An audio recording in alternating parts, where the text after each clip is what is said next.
Irmãos, podem assentar-se. Vos convido à leitura do Salmo 32.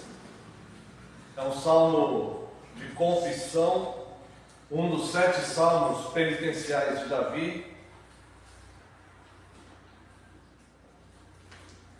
Um salmo que vai demonstrar como é feliz aquele que recebe o perdão, como é importante a penitência, como nós devemos reconhecer diante de Deus nossos erros, nossas falhas, os nossos pecados, né? E com o coração sincero nos arrependermos dessas coisas e pedirmos perdão ao nosso Deus.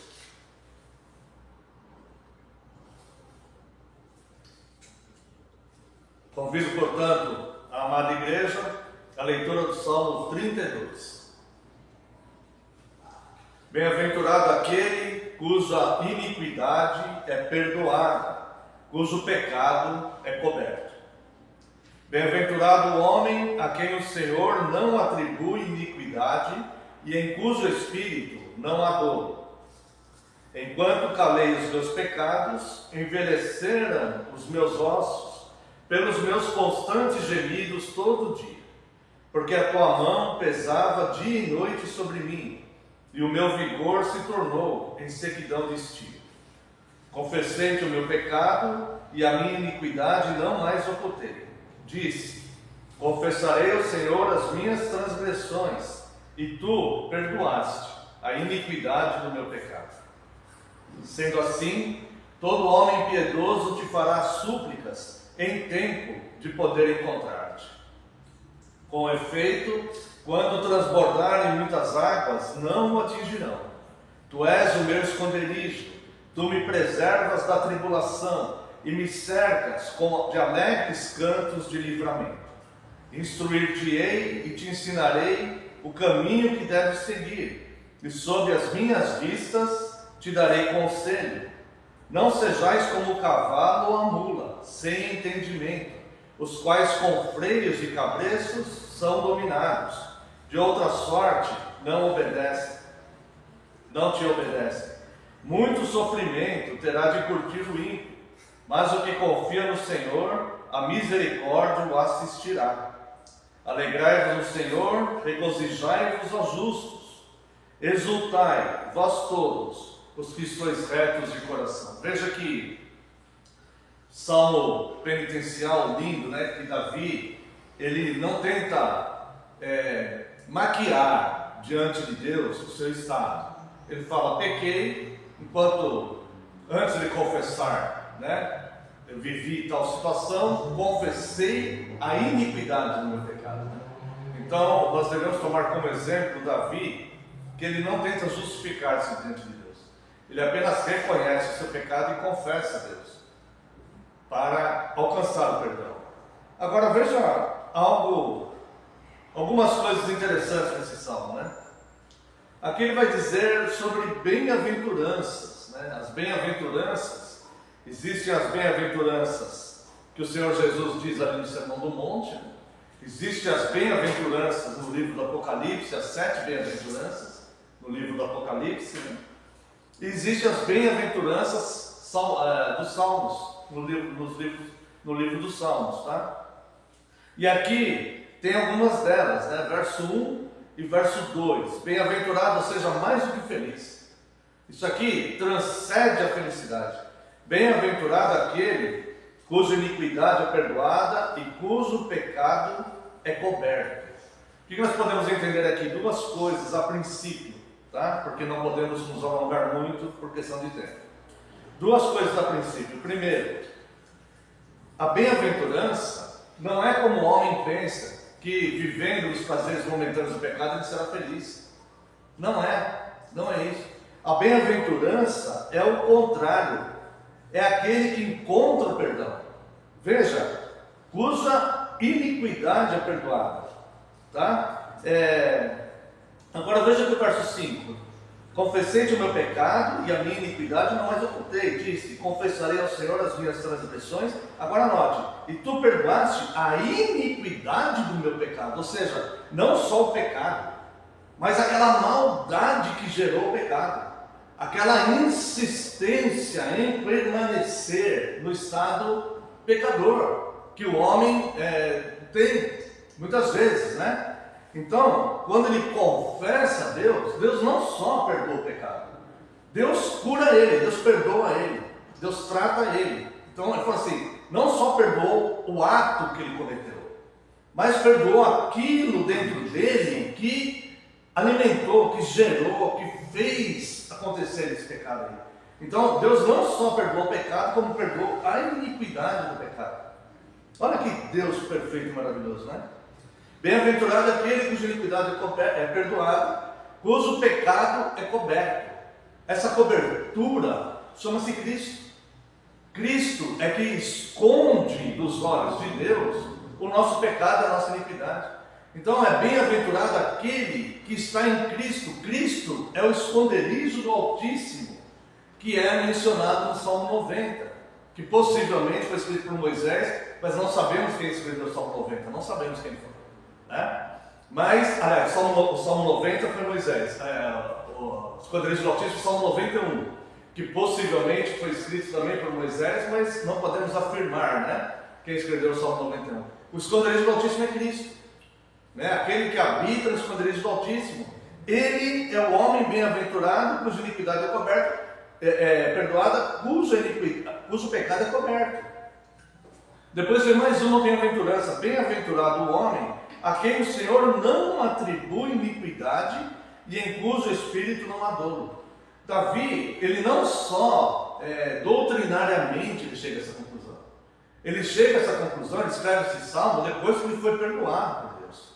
Então é um salmo de penitência, né? Quando ele fala, quando ele teve o estado de consciência despertado para o que ele fez, né? E aí ele encontra então o perdão de Deus. Então aqui não é só questão doutrinária, é um testemunho pessoal também. Então ele diz, bem-aventurado o homem a quem o Senhor não atribui iniquidade e em cujo espírito não há dolo. Ele está dizendo, enquanto Deus olhava e me atribuía iniquidade e havia dolo no meu espírito, eu não tinha essa bem-aventurança. Ele vai descrever aqui que ele não tinha essa bem-aventurança. Ele vai descrever o estado que ele estava quando ele estava vivendo assim. E depois ele fala, bem-aventurado o homem, a quem Deus não atribui a iniquidade, porque nós somos salvos pelos méritos de Cristo, né? Aí fala assim, mas o salmo foi escrito antes de Cristo. Não, todos foram salvos pelos méritos de Cristo. Cristo é a plenitude de todas as coisas, né? Então, os que foram salvos no Antigo Testamento foram salvos por Cristo também. É Cristo, através de Cristo que eles foram perdoados. Não existe outro meio de salvação, nem outro meio de perdão, senão o sacrifício de Cristo. Tanto para os homens depois de Cristo, como os de antes de Cristo, né? Então, bem-aventurado o homem a quem o Senhor não atribui iniquidade e em cujo espírito não andou. E aí ele dá o testemunho pessoal do estado de miséria que ele vivia. E o que ele fez? Ele fala, enquanto calei os meus pecados, envelheceram os meus ossos, pelos meus constantes gemidos todos os dias. Olha que ponto Davi chegou, sendo judiado pelo pecado. Irmãos, quando nós nos preparamos para cuidarmos de pessoas dependentes químicos, alcoólatras e pessoas assim, quando nós vamos olhar para esse universo, vamos tentar entender aquilo, para tentar cuidar daquelas pessoas, né? Nós tiramos várias informações sobre isso e nós aprendemos que existem fases e etapas, né? Então, por exemplo, no alcoolismo, a primeira fase, que é a fase que vai viciar a pessoa, é chamada de fase de festa. Por quê? Porque ele ainda não tem aquele vício. Aí ele sai um dia, depois do serviço, vai tomar cerveja com os amigos, fica alegre, fica feliz. Aí outro dia ele sai, vai também com os amigos para algum lugar, vai num churrasco, vai no aniversário de alguém, aí ele bebe ali, fica feliz, dá uma sensação de bem-estar, ele está feliz, ele está aquela festa constante. Aí, no dia a dia, quando surgem os problemas, inconscientemente, ele começa a sentir falta, ele não quer ficar sob aquela pressão dos problemas, as angústias da vida, as aflições pelas quais todo mundo passa, e inconscientemente ele começa a ser levado para aquela fase de festa. Então ele quer prolongar aquela sensação de festa, que é chamada de fase de festa. E aí ele começa a mergulhar naquilo. E quando ele percebe, ele é um homem infeliz, dependente de uma substância, não consegue sair daquilo, está preso àquilo, muitas vezes sendo envergonhado diante da sociedade, muitas vezes perdendo a família, muitas vezes não tendo credibilidade das pessoas, e quando ele vê, ele já está mergulhado naquela situação e ele não consegue sair. E tudo começou como uma sensação de festa. Eu quero dizer para os irmãos que isso é real com as pessoas que têm dependência de alguma substância. Começa assim, de fato. Mas não só os dependentes de alguma substância. Praticamente, irmãos, todo pecado começa assim. É por isso que dá essa sensação, e é por isso que as pessoas se afundam mais no pecado. Porque se o pecado fosse um espinheiro agudo, e no primeiro contato a pessoa se ferisse ali, provavelmente ela começaria a evitar aquilo. Mas não é. É algo que dá uma sensação de festa, uma sensação de alegria, uma sensação de prazer, e a pessoa vai mergulhando. E foi isso que aconteceu com Davi. Aconteceu exatamente isso com Davi. Davi viu lá a Betseba lá, né? Poderia ter evitado aquilo, mas não evitou. Teve algum tipo de satisfação com ela, e aí foi mergulhando naquilo. Então olha só, enquanto calei os meus pecados, envelheceram os meus ossos pelos meus constantes gemidos todo dia. Quando ele se viu, ele estava... Eu não sei se a gente consegue entender a situação do ser humano apenas lendo essa frase. Mas para mim, isso aqui parece algo muito grave, muito complicado, muito triste, muito penoso para alguém. Porque ele fala, envelheceram os meus ossos. Imagina alguém falar para você assim, fala, eu estou numa situação, eu sinto os meus ossos se envelhecendo. Talvez a gente não entenda perfeitamente o que aquela pessoa está sentindo. Mas nós podemos perceber que tem alguma coisa muito ruim acontecendo com aquela pessoa. Tem alguma coisa muito ruim ali. Os meus ossos estão envelhecendo. Mas por que os seus ossos estão envelhecendo? Vamos tentar entender essa pessoa. Aí ele fala, pelos meus constantes gemidos todos os dias, sem alívio, sem alento, sem sossego, sem perspectiva de melhora, sem esperança, sem a graça de Deus, que é abundante. Veja se isso não é uma miséria espiritual. Um rei que tinha tudo, ele tinha toda a prosperidade, ele podia, era só ele dar uma ordem e as pessoas corriam para fazer o que ele mandou. Não tinha falta de nada, tinha súditos para fazer o que ele queria. E um homem neste estado social, nessa posição elevada, um rei de uma nação, bilionário, trilionário, sei lá, tinha muito dinheiro, muito recurso, morava num palácio, dava ordens e as pessoas tinham que cumprir. Podia escolher o que ele quisesse, bem ou mal, e as pessoas tinham que cumprir o que ele quisesse, que desse na cabeça dele. Era assim que os reis viviam.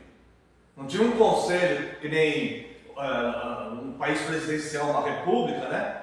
O presidente não pode fazer o que ele quer, tem que passar pelo Congresso ali e tal, né? Ele tem que ter os votos do Congresso. O rei não, o rei determinava e as pessoas tinham que fazer. Então um homem nessa situação, ele diz, envelhecer os meus ossos pelos meus constantes gemidos todos os dias. Não importa ele ter poder externo, ele morar num palácio, ele ter súditos, ele ser milionário, ele ser um homem poderoso, porque o problema é interno dele. O problema está dentro dele. O sofrimento está dentro dele. Nenhum daqueles súditos poderia entrar dentro dele e aliviar o que ele estava sentindo. E quando nós olhamos e vemos que isso é por causa do pecado, é isso que nós vemos a miséria do ser humano, como nós estamos todos, irmãos. expostos a situações assim. Como nós devemos cuidar para que nós não cheguemos a esse ponto. Há um testemunho pessoal aqui. E ele diz: enquanto calei os meus pecados, envelheceram os meus ossos pelos meus constantes gemidos todo dia. E agora olhe o reconhecimento de Deus, de Davi, sobre o reconhecimento da soberania de Deus. Davi ele não fala assim, não, porque o inimigo se levantou contra mim. Não, ele sabia que o que aconteceu com ele foi obra da carne. Obra da carne. Mesmo que ele tenha sido tentado, o inimigo é um tentador de fato, mas a responsabilidade é do pecador. E ele reconhece aqui então a soberania de Deus. E ele fala: por que envelheceram os meus ossos? Por que os meus constantes gemidos todo dia? Porque a tua mão pesava dia e noite sobre mim. Reconhecia que era a soberania de Deus ali. Mesmo ele nessa aflição, ossos secando, se envelhecendo, gemidos constantes todos os dias, ou seja, sem alívio, né? Porque a tua mão pesava dia e noite sobre mim. E a consequência disso, o meu vigor se tornou em sequidão de estio. Um rei poderoso perdeu o ânimo, perdeu o vigor, ficou como terra seca, árida, uma sequidão de estio. É quando fica muito tempo sem chover e que a terra já não produz mais nada, já está endurecida, embrutecida, um solo comprometido, que não pode mais produzir frutos. E ele estava assim, porque a mão de Deus estava pesando sobre ele. Ele poderia dar a ordem que ele quisesse do seu trono. As pessoas iriam tentar fazer qualquer coisa que o rei mandasse, mas ninguém poderia resolver esse problema. Não havia ninguém no reino, não havia ninguém no mundo, não havia outro ser no universo que pudesse resolver o problema dele, a não ser Deus. E aí então, lembra, né? Ele começa o salmo falando bem-aventurados. E aí então ele chega a uma conclusão para lá de lógica. E ele fala, verso 5: confessei-te o meu pecado, a minha iniquidade não mais ocultei. Ou seja, ele falou, eu fiz isso. Ele falou para Deus, eu fiz isso, eu sou responsável por isso, eu caí nesta situação, eu errei. Ele não fala, fui levado a isso, por causa do outro eu fiz aquilo, por causa do meu irmão, por causa da minha mãe, por causa do meu vizinho. Ele não fala isso. Ele fala, eu confessei-te o meu pecado, a minha iniquidade não ocultei. Disse, confessarei ao Senhor as minhas transgressões, e tu perdoaste a iniquidade do meu pecado. Deus não só perdoou o ato que ele fez, Deus perdoou ele, perdoou aquilo que o levou a esse pecado, que ele estava lá dentro dele de alguma forma, né? E o verso 6, ele acaba totalmente com o falso pensamento que que o salvo vai perder a salvação. Não existe perder a salvação, irmãos. Ou é salvo ou não é salvo. O verso 6 elimina essa possibilidade de perder a salvação.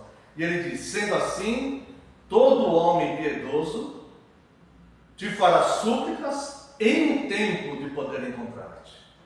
Em tempo de poder encontrar-te, tá? Com efeito, quando transbordarem muitas águas, não o atingirão. Ou seja, todo homem piedoso, todo aquele que é justificado por Cristo, todo aquele que é salvo, terá tempo de encontrar perdão. Se ele for convertido, a salvação não se perde. Se ele não for convertido, ele tem que clamar a Deus e pedir que o aceite, para que ele possa encontrar esse refrigério e essa bem-aventurança. Porque vai dizer, com efeito, quando transbordarem muitas águas, não o atingirão. E veja o verso 7 e relacione com o que eu disse no Salmo 91, verso 1. Tu és o meu esconderijo. Salmo 91 diz, bem-aventurado que habita, né? Aquele que habita no esconderijo do Altíssimo, né? É que vai herdar todas aquelas bênçãos descritas ali no Salmo 91. Tu és o meu esconderijo, tu me preservas da tribulação e me cercas de alegres cantos de livramento. Olha só, como é bem-aventurado mesmo uma pessoa que tem em Cristo, né? Pecou, é verdade, como todos nós, infelizmente, né? Todos nós, infelizmente, sem exceção, mas se arrependeu em tempo de ser encontrado por Deus. É necessário o arrependimento. Davi, ele demorou com isso. Ele demorou. Ele sofria, mas o pecado tinha amortecido a mente dele. Até que Deus, por amor, levanta um profeta, Natã. E Natã conta a história para ele. O que merece um homem desse? Ô rei, o que merece um homem que faz isso? E Davi fala, um homem que faz isso merece a morte. E Natã, creio que temendo o rei e o poder do rei, né? Mas temendo muito mais a Deus, fala, pois esse homem és tu, ó rei. E aí então, através do profeta Natã, né? Deus usa o profeta para alertá-lo. Então, ele vê esse estado de consciência. Então ele fala, tu és o meu esconderijo, tu me preservas da tribulação e me cercas de alegres cantos de livramento. Olha só. Se você comparar o verso 5, o verso 4, o verso 3 com o verso 7, envelhecer os meus ossos pelos meus constantes gemidos todo dia. Ele estava assim. No verso 3 ele estava assim. No verso 7, vamos dizer que a vida dele foi esse salmo inteiro, né? Quando ele estava na fase da vida dele do salmo 3, os ossos envelhecidos e os gemidos constantes. Quando ele chega no verso 7, depois da confissão, tu és o meu esconderijo, tu me preservas da tribulação e me cerca de alegres cantos de livramento. Houve uma troca aqui. Aquela tristeza e angústia que ele vivia, aquela aflição profunda que ele estava, foi trocada pela alegria. Né? Me preservas e me cercas de alegres cantos de livramento. E aí veja o amor de Deus. Instruir-te-ei e te ensinarei o caminho que deves seguir, e sobre as minhas vistas te darei conselho. O que quer dizer isso? Eu estou zelando por você, cuidando de você, essas minhas vistas, e eu te darei conselho. Nós temos um maravilhoso conselheiro, que é Cristo, que é o verbo, que é essa palavra. Mas Deus faz essa advertência que hoje, né, na nossa geração do politicamente correto, vai soar meio que ofensivo a muitos ouvidos, né? Principalmente da nova geração. Mas é amor isso aqui. Isso aqui é amor raiz. É amor raiz. Não é aquele negócio de tomar cuidadinho para não ferir a pessoa, não. É amor raiz aqui. É para resolver o problema da pessoa, para trazer a verdade da vida da pessoa. Não sejais como um cavalo ou como uma mula, sem entendimento, os quais com freios e cabreços são dominados, de outra sorte não te obedecem. Muito sofrimento terá de curtir o ímpio, mas o que confia no Senhor, a misericórdia o assistirá. Isso aqui é amor raiz, não esconder a verdade daquele que você ama. Este caminho vai dar nisso. É isso. É isso que Deus fala e que Deus falou para Davi, tá? Então, eu vou te instruir. Você vai permanecer nessa alegria que você está. Seu estado agora é de alegria, certo? Mas não seja sem entendimento, né? Você já teve essa experiência e você já viu isso, tá? E termina o salmo dizendo: alegrai-vos no Senhor e regozijai-vos, ó justos. Não são todos. Porque Davi fala: alegrai-vos no Senhor e regozijai-vos, ó justos. Exultai vós todos, não todos, mas todos que sois retos de coração. Não todos, todas as pessoas do mundo, mas todos que sois retos de coração. Porque ele termina o salmo falando: alegrai-vos no Senhor e regozijai-vos, ó justos. Não todas as pessoas. Exultai vós todos que sois retos de coração. Não todas as pessoas. Porque ele sabe que é impossível para aquele que não é reto de coração e para aquele que não é justo regozijai-vos e ter essa alegria, esses alegres cantos de livramento. É impossível para eles. Porque essas pessoas, elas estão herdando o versículo 3. Enquanto calei os meus pecados, envelheceram os meus ossos, por meus constantes gemidos todo dia, porque a tua mão pesava dia e noite sobre mim, o meu vigor se tornou em sequidão de estio. Como ser alegre aqui? Como ser alegre? A Bíblia fala: ai daquele que cai nas mãos de Deus vivo. O Senhor nos livre disso, nos livre disso. E o Senhor tem misericórdia de nós, porque nós não somos melhores que os outros ou mais merecedores, mas clamamos a Deus que nos livre disso, né? Então, veja que ele termina: alegrai-vos no Senhor e regozijai-vos aos justos, os penitentes, né? Exultai vós todos que sois retos de coração. Amém. Então, convido